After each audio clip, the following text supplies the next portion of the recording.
Don't tease like that. That is not funny. A woodpecker.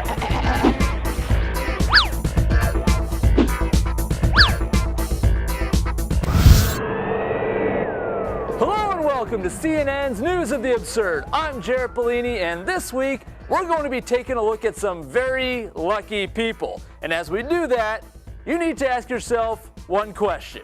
Do I feel lucky? Well, do you, punk? A woodpecker. Yeah. Like that. RJ Richard was just out mowing his lawn one day when, whoops, he got shot. When this thing hit me, it hit with such force that I thought it popped up from the lawnmower some kind of way. Clearly, it wasn't a stick or a rock, but rather a stray, large caliber bullet. Amazingly, though, it smashed right into his cell phone, which, on this day, just happened to be in his shirt pocket. RJ said, well, I've been shot. And I said, don't tease like that. That is not funny. But RJ wasn't teasing, though if he was, given the proper setup and delivery, I suppose that could have been funny. They said if your cell phone wouldn't have been there, and if it would have hit you straight on, you'd be totally dead, because that's where my heart is. And today, a very lucky RJ is enjoying his new lease on life. Increase my faith. I hopefully am more humble. I hopefully will love my wife more and quicker.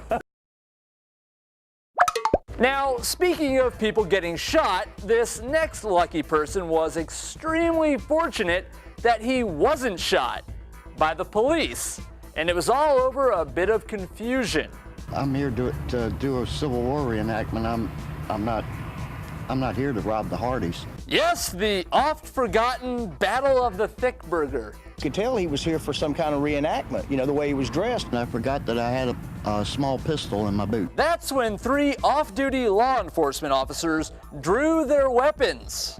All of a sudden, here comes High Springs, his finest PD, flying up. I was more freaking over the cops. I was afraid they was going to shoot somebody for nothing. The man who was actually there for the Battle of Hogtown reenactment had just recently moved to Florida from Virginia, where apparently Civil War attire is considered business casual. I understand things are a little different in Florida.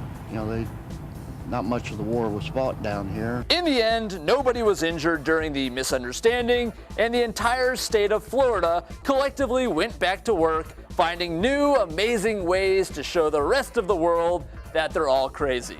All in all, the police were very good. Strangely enough, I'm the provost marshal.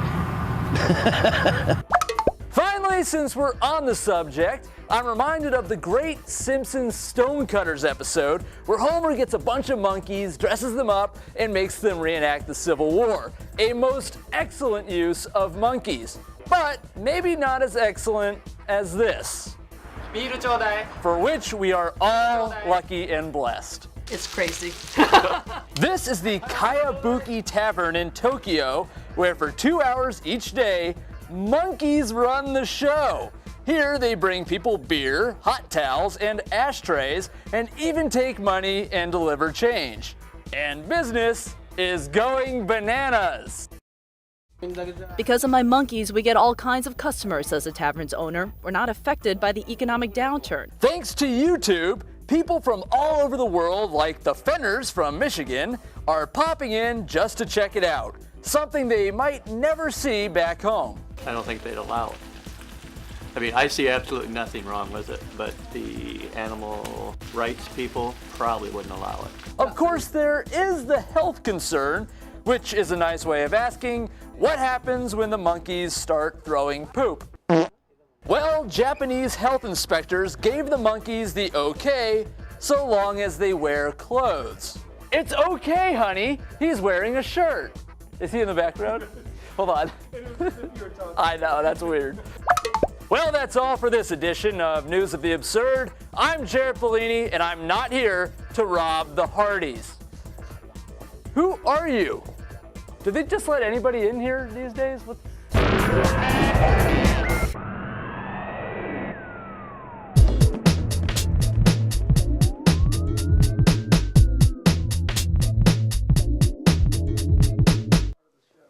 Look, if you put a female on this show, they're going to be infinitely more popular than I am, and then I'll lose my job.